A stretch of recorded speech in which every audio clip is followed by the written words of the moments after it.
মাকুন সুসুতি নামাজে পাঞ্জে গানা ফাওয়াইলুল লিল মুসাল্লিনাল্লাযিনা মুমিনারা ইনামাজে এমদাদ দা ইস্তাঈনু আয়াতে কুরআবা আয়াতে কদ আফলাহারা ইয়াদকুম গৌর কুন্দর মানিয়াজ দিল সাদেকুন।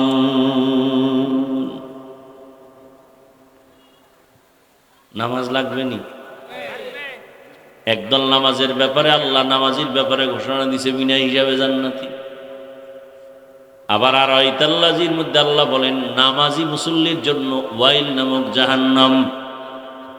কোন নামাজি? নামাজ পড়ে মিথ্যা বলে, নামাজ পড়ে অন্যের হক নষ্ট করে, নামাজ পড়ে মা বাবার হক আদায় করে না, ভাইয়ের হক আদায় করে না, প্রতিবেশীর হক আদায় করে না, মিথ্যা বলে মানুষ, দোকানওয়ালা দোকান কাস্টমারের সাথে ভেজাল করে, মাপে ভেজাল করে। ওয়াইলুল লিল মুতাফফিফিন, ওয়াইল নামক জাহান্নাম। ব্যবসায় যারা মাপে ভেজাল করে তাদের জন্য ওয়াইল নামক জাহান্নাম। ওয়াইলুন ইয়াউমাইযিল লিল মুকাজ্জিবিন, মিথ্যাবাদীর জন্য ওয়াইল নামক জাহান্নাম। ওয়াইলুল লিকুল্লি হুমাযাতিল লুমাযাহ, যারা মানুষের দোষ পেছনে বলে অথবা দোষ নাই বানায় বানায় দোষ দেয়, এদের জন্য ওয়াইল নামক জাহান্নাম। আল্লাহ আমাদেরকে হেদায়াতের দৌলত দান করেন। আল্লাহ বলেন আমি কেমন দয়ার মালিক, আমার মতো দয়াময় কেউ নাই, আমার দয়ার মধ্যে কোনো স্বার্থ নাই। আমি আল্লাহ দয়া করি কিন্তু আমি খোটা দেই না, আমার দয়ার দরজা অল টাইম খোলা। আমি আল্লাহ কেমন দয়া করেছি জানো? সারা রাত যদি দয়ার বয়ান করা হয় শেষ হবে না। একটু নজর করে দেখ, দুনিয়াতে যখন তুই মায়ের গর্ভে আসবি, মায়ের গর্ভে মা টের পেয়ে গেছে গর্ভে বাচ্চা চলে আসছে, বাবাও জানে মাও জানে মায়ের গর্ভে বাচ্চা, কিন্তু কোনোদিন মা বাবার মধ্যে পেরেশানি নেই যে বাচ্চা আসলে খাবে কি, কোনো পেরেশানি আছে? এমনকি আমি আল্লাহর কাছেও কোনো মা বাবা বলেন আল্লাহ বাচ্চা দাও, আগে খানা রেডি করো। আল্লাহ কয় চাওয়ার আগে তোর খানা আমি দুনিয়াতে যাওয়ার পরে কি খাবি আগেই রেডি করে ফেলেছি। কেউ চাইছে? এর নাম রব। এর নাম কি? রবের বাংলা লেখে প্রতিপালক, প্রভু। ওলামা একরাম বলছেন এই শুধু একটা শব্দ দিয়ে রবের হক আদায় হবে না। রবকে বলে এক শব্দের তর্জমায় হবে না, একটা বাক্য বানাতে হবে রবকে তার পরিচয় দেওয়ার জন্য।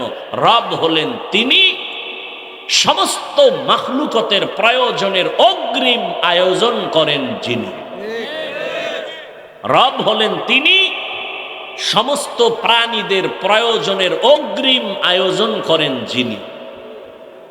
রব্বি আল্লাহ লা ইলাহা গায়রুহু ওয়া নবিহি মুহাম্মদ মুস্তাফাহু দীনিয়াল ইসলাম দীনু মাওকাহু আরজু কুফরা নানু আফওয়ান ইনদাহু। আল্লাহ বলেন বান্দা তোকে দুনিয়াতে পাঠাবার আগেই খানার আয়োজন করে ফেললাম।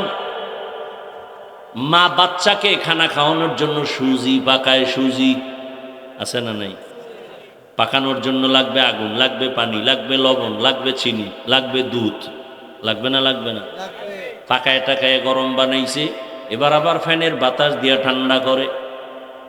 আল্লাহ কয় দেখ 2-3 চামচ সুজি বাচ্চাকে মা খাওয়ানোর পরে সুজিটারে আবার রাখছে 2-3 ঘন্টা পরে ফালায় দেখ এই সুজি বাচ্চারে দিলে পেট নষ্ট হবে। আল্লাহকে আমি তোর জন্য এমন খানা মায়ের স্তনে রাখছি, দুধ লাগবে না, পানি লাগবে না, চিনি লাগবে না, লবণ লাগবে না, গরম করা লাগবে না, ঠান্ডা করা লাগবে না।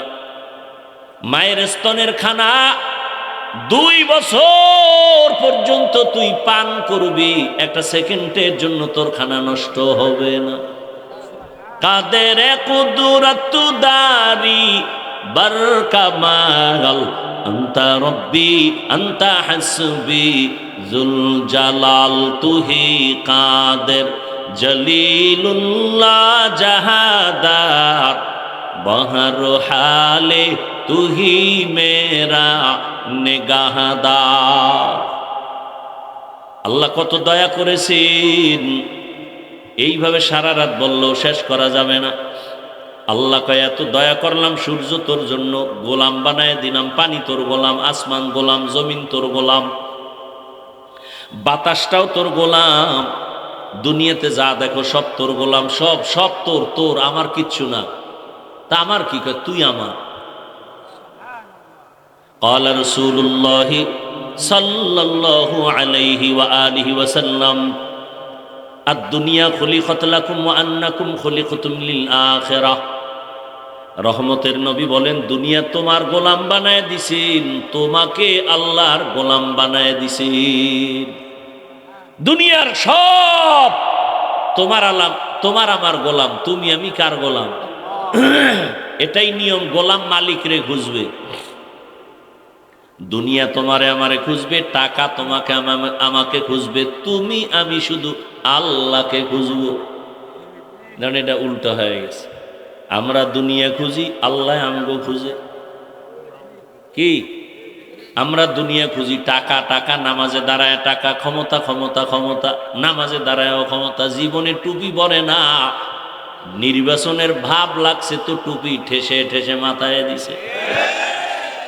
এরা ধর্ম ব্যবসায়ী, যারা সব সময় টুপি দেয় তারা ধার্মিক, আর যারা দুনিয়া পাওয়ার জন্য টুপি পরে মসজিদে যায় এরা ধর্ম ব্যবসায়ী। আর ও সমস্ত চোর এরা বলে আমরা নাকি ধর্ম ব্যবসায়ী। বলে রাজনীতির মধ্যে ধর্মকে টানবেন না। আমগো ইসলাম ধর্ম তো এমন না যে রাজনীতি আলাদা ধর্ম আলাদা। আমাদের ইসলাম তো এমন ইসলাম যে ইসলাম মানি হলো রাজনীতি, ইসলাম মানি হলো অর্থনীতি, ইসলাম মানি হলো পরিবার নীতি, ইসলাম মানি হলো সমাজনীতি। আমাদেরটা আলাদা না। সূর্যের সাথে আলোটা যেমন লাগানো, ফুলের সাথে ঘ্রাণ যেমন লাগানো, পৃথিবীর সমস্ত নীতির থেকে শ্রেষ্ঠ নীতি ইসলামের সাথে লাগানো। ফুলের থেকে ঘেরান আলাদা হলে ফুলের যেমন কোনো মূল্য থাকে না। নীতি আদর্শ থেকে যখন যে নীতি হোক, সমাজনীতি, পৌরনীতি, অর্থনীতি, পরিবার নীতি, রাষ্ট্রনীতি, রাজনীতি, এখান থেকে যদি ইসলাম আলাদা করো, ফুলের মতো ঘেরান আলাদা হলে যেমন ফুল থাকে না,